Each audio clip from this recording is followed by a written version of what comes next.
আল্লাহর কসম ভাই, আমি অনেক দুঃখে আমি এই রিক্সাটা হাতে দিয়েছি। সত্যি কথা বলতে মনে দুঃখ থেকে আর কি আমি কথাটা কইতেছি।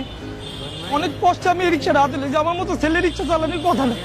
8টা বছর আমি বিদেশ করে আইছি, অথচ আমার মতো ছেলে বাজি কিচ্ছু নাই।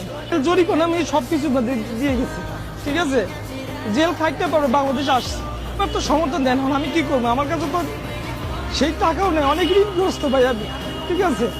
এই কারণে এই পেশাটা পাইছি নিজে ভাই। এরপরও পুলিশের জ্বালায় গাড়ি চালানোর মতো কোনো ব্যবস্থা নেই ছিল। আমি লোনগুলো অনেকগুলো শোধ করছি, অনেকগুলো শোধ করতে পারিনি। কেবল আমি লাইনে উঠছিলাম, এর মধ্যে আমার পুলিশে ধরছে।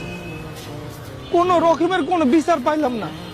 কোনো কি কারণে যে লোকগুলা ধরে প্রবাসীরা, বাংলাদেশের এম্বাসি কোনো রকমের কোনো খোঁজ খবর রাখে না। চলতে অনেক কষ্ট হয় ভাই আমার, ঠিক আছে। চলি আলহামদুলিল্লাহ, 700-800 টাকা, 1000-1200 টাকা যাই হয়। গাড়ি ভাড়া দিয়ে 4-500 টাকা যাই হয় ভাই, চলি। আমার মা একজন অসুস্থ, চিকিৎসা করা লাগে, ঠিক আছে। বাস এই আর কি চলে।